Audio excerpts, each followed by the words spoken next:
got them. And now, after doing that, with them sitting around, now we're going to have 3 flights going in within half an hour.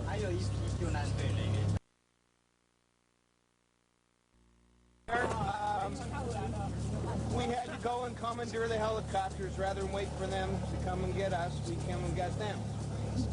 And now, after doing that, with them sitting around, now we're going to have 3 flights going in within half an hour.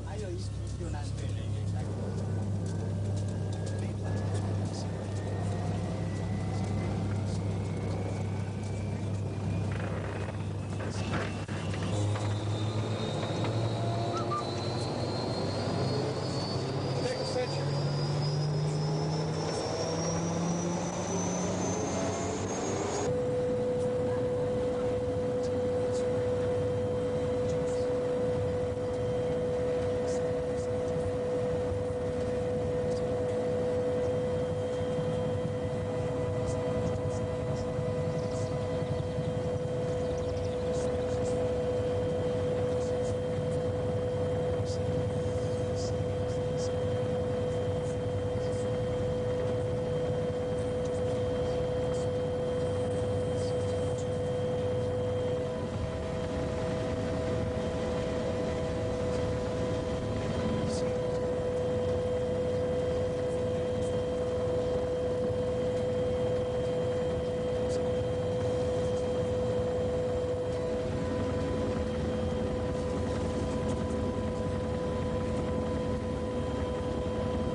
do the ones that are isolated first.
Yeah, we can do the no-knock.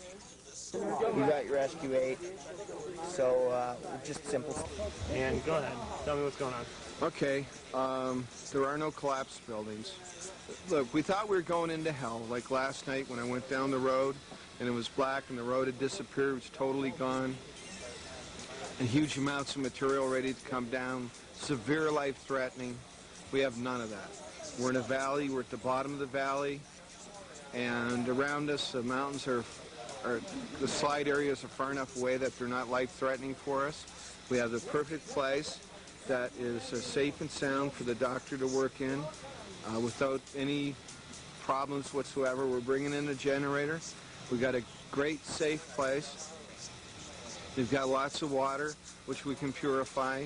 In other words, we're in a non-life-threatening situation, whereas we could have been in a situation where we would have several life-threatening factors at once and have to watch everybody, make sure nobody gets killed, and now they can wander around all they want, don't have to worry about anybody or anything. Now, all our work is going to be is some of the areas where the roads didn't break away, cars will be stranded. And in those stranded areas, we'll have to go get people that are stuck there. Now, people in their cars who had boulders fall on them, or perhaps just the front of their car was hit by the landslide, they weren't swept over the side of the mountain, they'll have broken bones and things like that.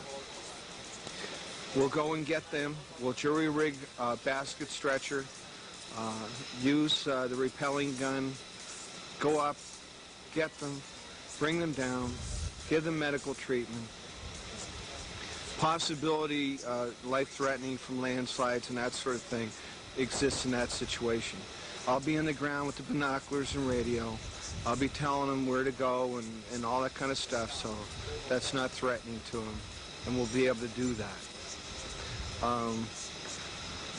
Other than that, the injuries of the victims will go from broken bones where they weren't swept down from the side of the mountain to being totally dead at the bottom of the mountain. So we've gone from an absolute nightmarish hell with doing many, many things at once, with severe life-threatening circumstances, to it being very simple, very straightforward, very comfortable, very relaxing, and very enjoyable.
Here we are, folks. So this will be happening all the time, constant aftershocks. And we'll be going up and working these areas and crossing these. So we need to do this with some degree of safety. And always time to pay attention. Always time to pay attention.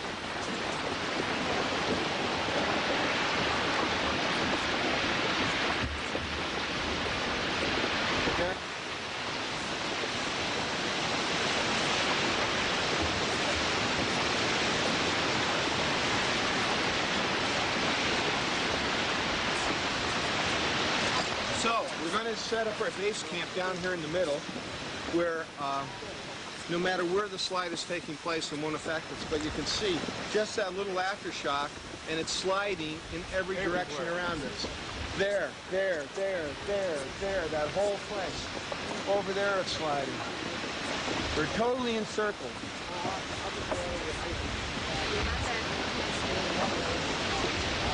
That's fallen so much. Yeah, we're going to have to... Base camp is right down that road down there. Right.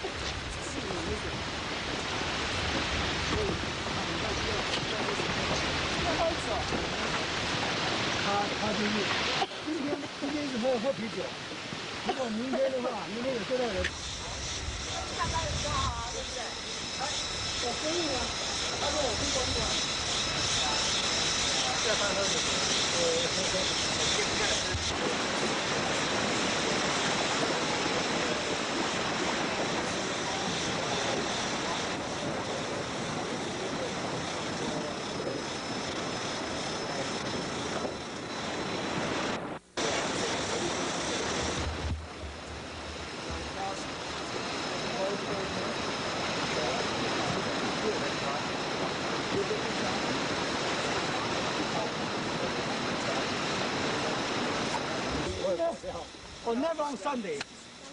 So, you know, Monday, very, very good. you want to stay here.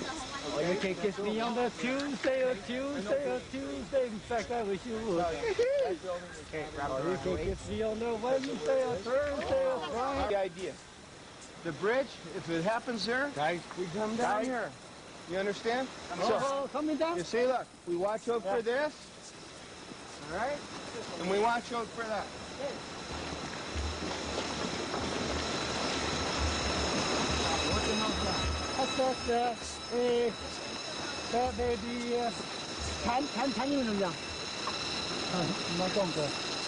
Buzz? Yeah. Some sort of feedback. Okay.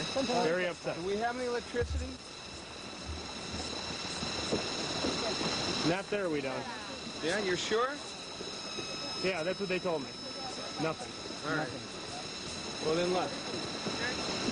I tell you what, this is what I think, okay? Yeah. We all better go down to the base camp tonight. Okay. Yeah? Yeah. Base? We had a base camp. Now, and here is what happens, okay? Yeah. At night, okay, like 2 hours before dark, everybody must be back. Okay. And if they aren't back 2 hours before, that means that we go looking for them so we have time to get them back before it's dark. Yeah, okay. Because once it's dark, it's a real problem. Yeah. Okay? Okay. That means about 3 or 4 o'clock in the afternoon. Okay? Yeah. Now, we're all going to be down here where everybody's safe. But, okay, I want... Look, their business, you know, the local mountain rescue team, it's their business what they do, right? Yeah. Okay? And they know the area well. But I tell you, okay? This will kill them. That'll kill them. I don't care how well they know this mountain all their life. They've never had anything like this ever happen in their lifetime. Yeah. Okay? Yeah. I don't want people killed. So, since you are Taiwanese, right? Yeah. Okay, I would like you to recommend to them, okay, that they follow those rules too. Okay? Because we need to have everybody back in time that, because we don't want anybody here to get killed. Yeah. Yeah? So nobody can be anywhere near. Okay. 1 hour before dark, everybody is where it's safe. Yeah? Okay. Now, have humor. Okay. Now let's intersperse this with some fun. Yeah. All right? Since we got such a show going on, and at night we can't work, we're arranging to have some beer come in. Okay? No problem. So we can come here? Okay, we can come here at night, we can have some beer and have some fun, and we can listen to the music in the background, all right? Oh, Okay? what's in here? Oh.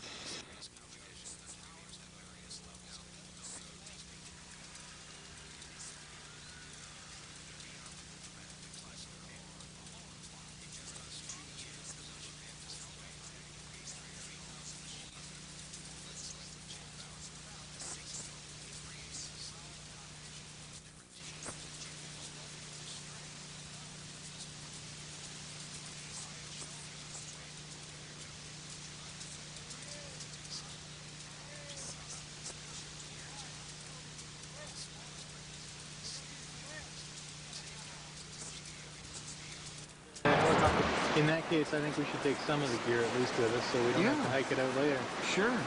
Okay. Well, I would recommend that you take everything you might need in the helicopter in case you need to do well, actually, I wouldn't. Because you're almost 1:30. Yeah, you're not going to go in there today to go get them. No, in fact, I'll take that back. Take in everything, because if it's situations the buildings collapse, but we can land in something like this, then let's just go and we'll get out and we'll figure out how to get ourselves out, or we'll go in and we'll take the building apart. Tonight you mean with a generator? Well, let me see. Because if we can take all... Look, it's only a 5-minute flight to the guy, and if he look, let's just go down and we'll look at it, and if the situation warrants us doing any work, we'll get him to come back 5 minutes, get our equipment, and take us back. Fair enough. Because he's not, you know, he doesn't. They're not going to mind taking 5 minutes if there's a reason. Especially if there are people waving at you. You know, that's going to turn his mind. Fair enough. The building looks like it maybe collapsed. If it's a collapsed building, then I'll insist on going in now, and I'll work through the night to get him out.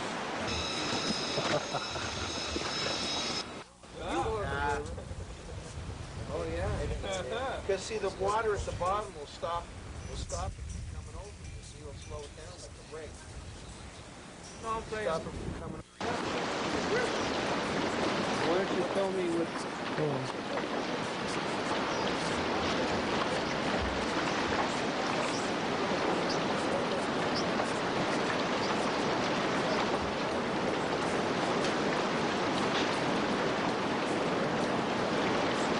Why don't you do it with that in behind? Right of me. Go ahead. All right. I went to the second dam, second power station. I went through a couple of kilometers of landslides, tunnels filled with debris with like a foot wide space to go around them. Opened up into an area with rock slides, big boulders down. Then I went to into another tunnel where I went inside the mountain for about 2 miles. And then I went 60 meters underneath of the riverbed. And near the whole tunnel was leaking water, but near the entrance to the power station itself, you could hear the water rushing like a river near the concrete.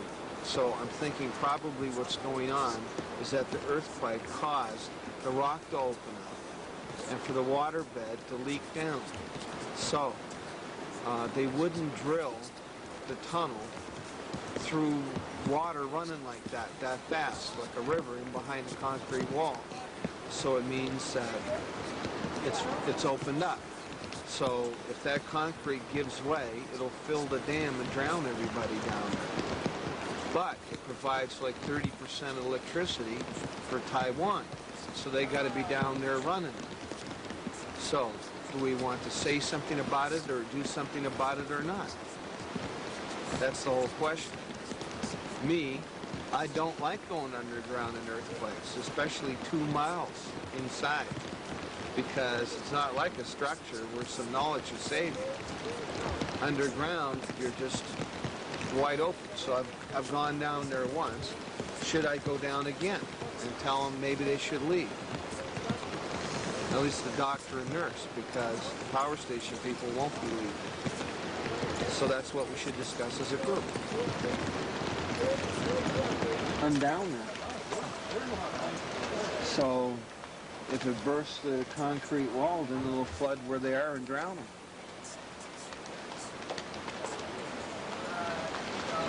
So we go down and tell them to come out or what? Are they hot? The police over here, Yeah. and see what they say about it. Them guys are peons. They don't, no, not asking them about what to do, but asking them about the friggin' wall. Yeah? Asking them about how normal is that? Okay. Or is that all brand new, or what's going on? Or do they even know it?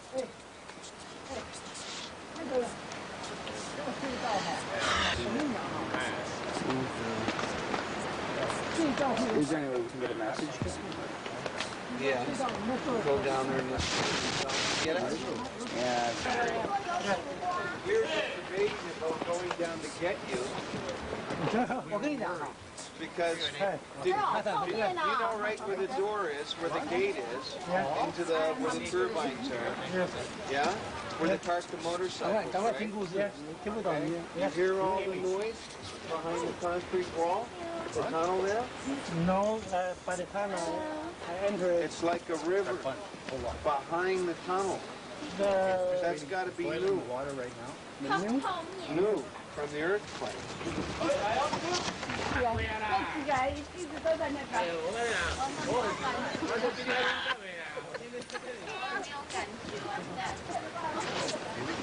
That's got to be okay. So what happened is that the crack from the earthquake opened from the riverbed. So water really rushing. Yeah, really rushing behind that concrete wall right by the entrance. yes. Yeah? I see. You see what I mean?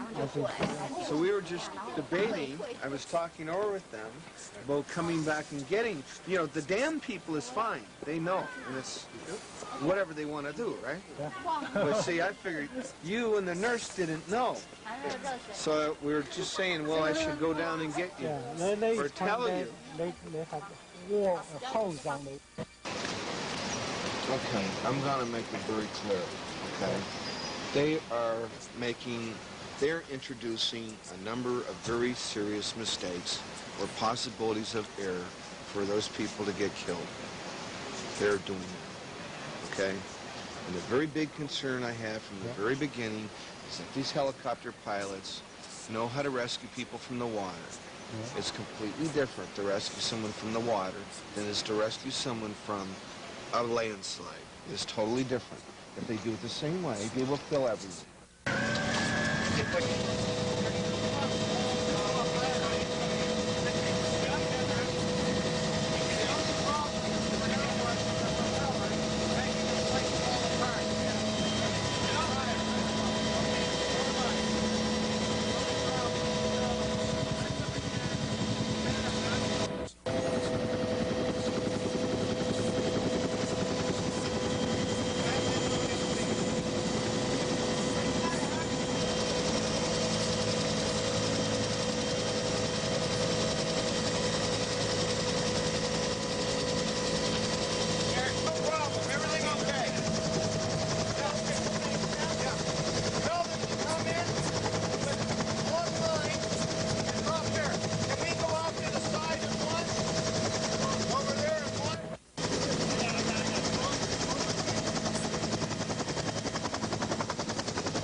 I believe so. But my only concern is the instability of the area, and that's legal. So simple. Not a problem. It's not a problem.